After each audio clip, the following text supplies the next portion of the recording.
Hello, and thanks for checking out this deck tech of the black-green hexproof deck that we've been looking at on puremtgo.com and outside the Deckbox. I'm Joshua Clater, and we're going to use this video to talk about the card choices we've made for our deck. When I built this deck, I was looking at a sea of mono black devotion, of mono blue devotion, and a smattering of other mid-range and control decks. To me, the removal that Mono Black had, such as Ultimate Price, Doomblade, Downfall, really made black and green a very attractive option to play. We've got some of the best gold cards that are printed, and when this deck was originally built, it was built to battle against the mono black deck. And as you can see from our creature base, we only have two separate creatures that are monocolored. One of them has hexproof, so that makes Ultimate Price kinda bad. The other creatures are all black, so that makes Doomblade kinda bad.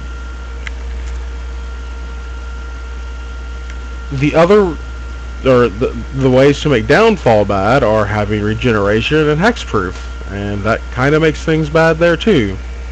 So anyways, a lot of people think of the Rock and they think green-black aggro. Some people think the Rock and they think of a mid-range deck, and I think this is more of a mid-range deck than anything else. We do have some aggressive elements in the Troll and the Witch Stalker and the Mangler, but we also have a lot of control and disruption. So let's go ahead and go by casting cost. And you see that we start off with 4 Thoughtseize. If you're playing black, I think Thoughtseize needs to be in your deck between the main or the board. We went with 4 here because I wanted to be able to deal with stuff like Underworld Connections or Pack Rat on turn 1, or take Thesa out of their hands. Thoughtseize is a very good card. It sees a lot of play. Everyone knows that. The other 1-drop is Deathrite Shaman. Deathrite Shaman has 3 abilities. In this format, typically only 2 of them are relevant. There's not many fetch lands being played, so the first ability doesn't see much love. But we could have also went with Elvish Mystic here. I chose Deathrite Shaman because it's immune to Ultimate Price, it's immune to Doomblade, and on top of that, when games go long, the ability to drain them after they've used their removal really helps speed up our clock. Or we need an early body and can regain some of our life after our removal has been used with his second ability. I've actually had a person block me on Facebook because he disagreed so much with me about Deathrite Shaman being good in Standard and demanded that I played Sylvan Caryatid. To be honest, Caryatid started off in the main, it didn't hold its weight, and we got rid of it. Next up are the 2-drops. We have Abrupt Decay. Abrupt Decay deals with Underworld Connections, Pack Rat, Nightveil Spectre, Frostborn Weird, Cloudfin Raptor, Tidebinder Mage, Detention Sphere, Pithy Needle. It deals with Domri Raid. It deals with a large majority of the creatures that sees play in the standard format. That it can't be countered is a huge plus whenever you need to unlock things from Detention Sphere. Golgari Charm is another neat little addition to the deck.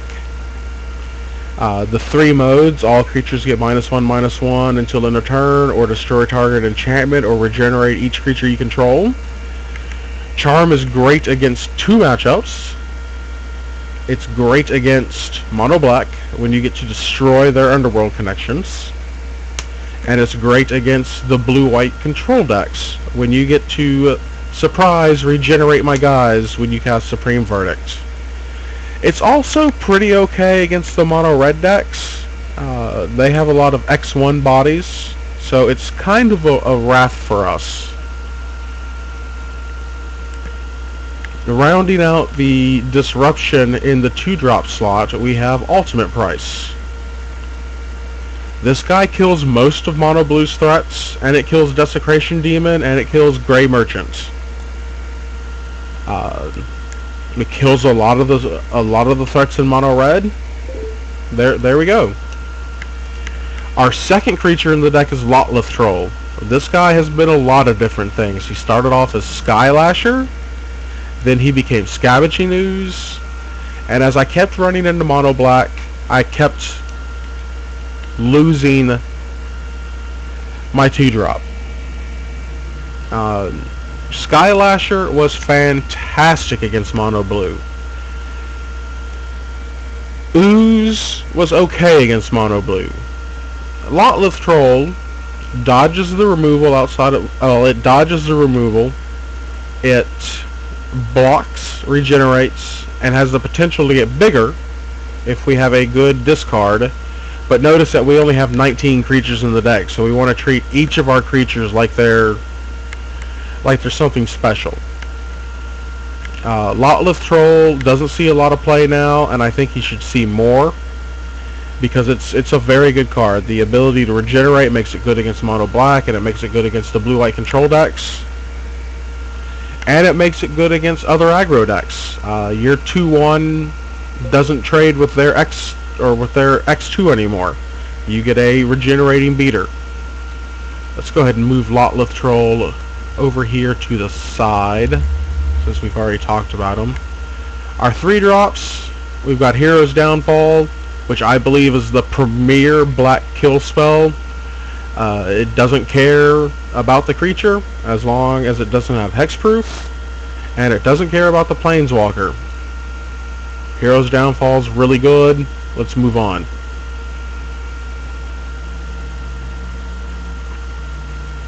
Our next one is Dread Mangler. It's a 3/3 haster for 3 with the scavenge of 5. So you get in a couple of beats, it dies, now you make your next creature +3/+3 for 5 mana. I'd like to see maybe a 4th one of these in, but I think 3 may actually be the correct number.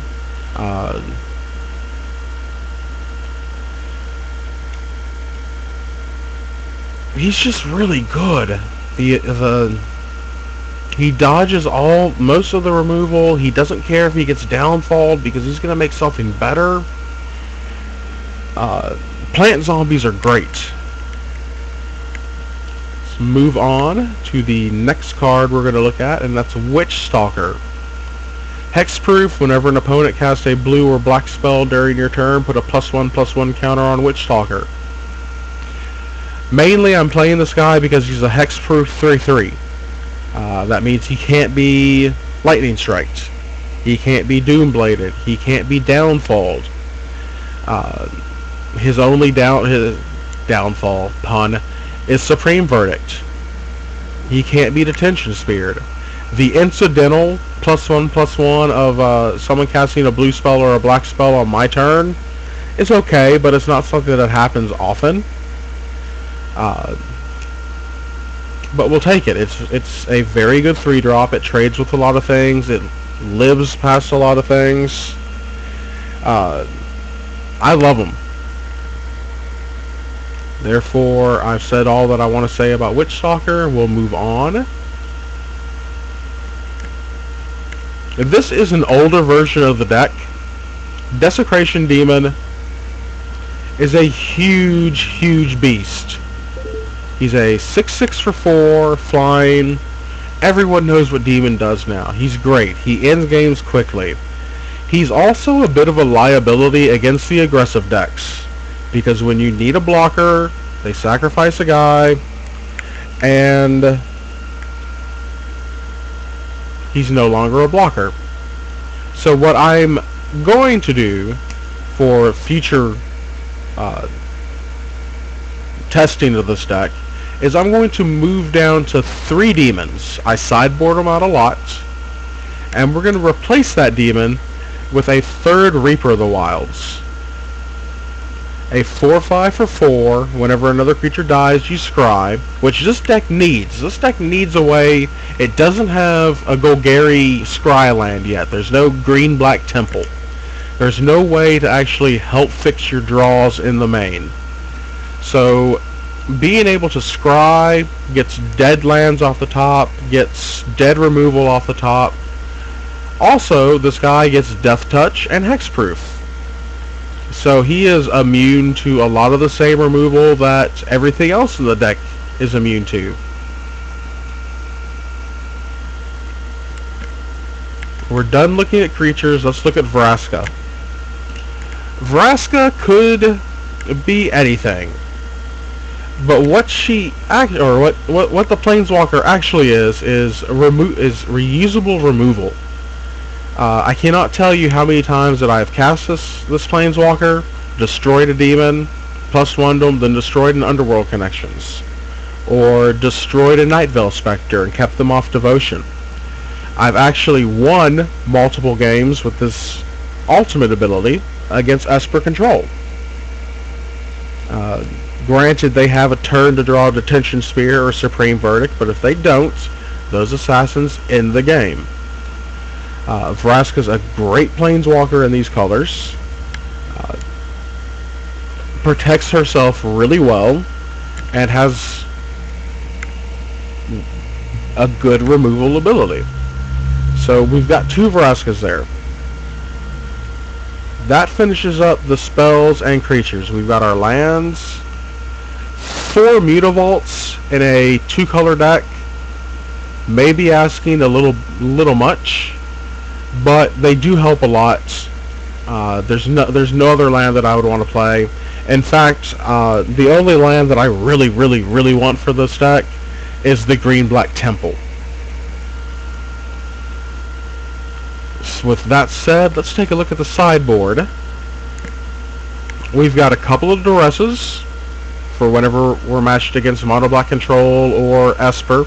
We need a little bit of extra disruption. Okay, that's great. The Golgari Charm is there.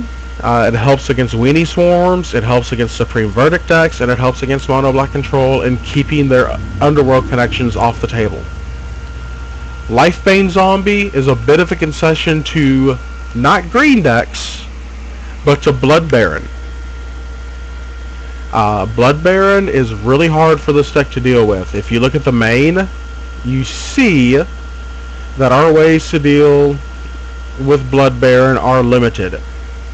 There are Witch Stalkers and Mutavaults, and that's it. We have no other way to deal with the Mythic from Dragon's Maze.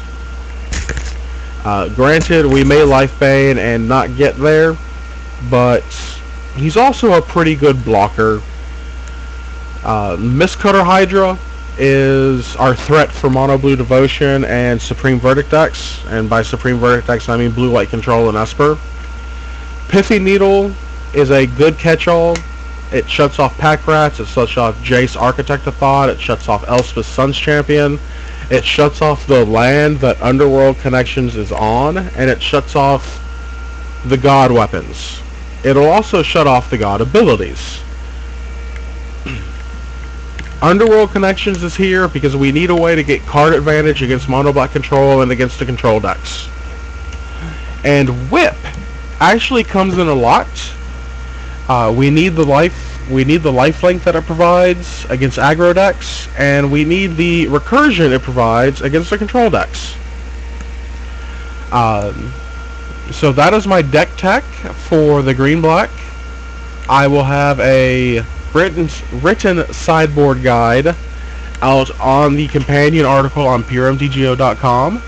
So thank you all for looking at this rather neat version of black-green rock. And I hope that you enjoyed the video and that you all have a great day. This is Joshua Clater signing off for Outside the Deckbox.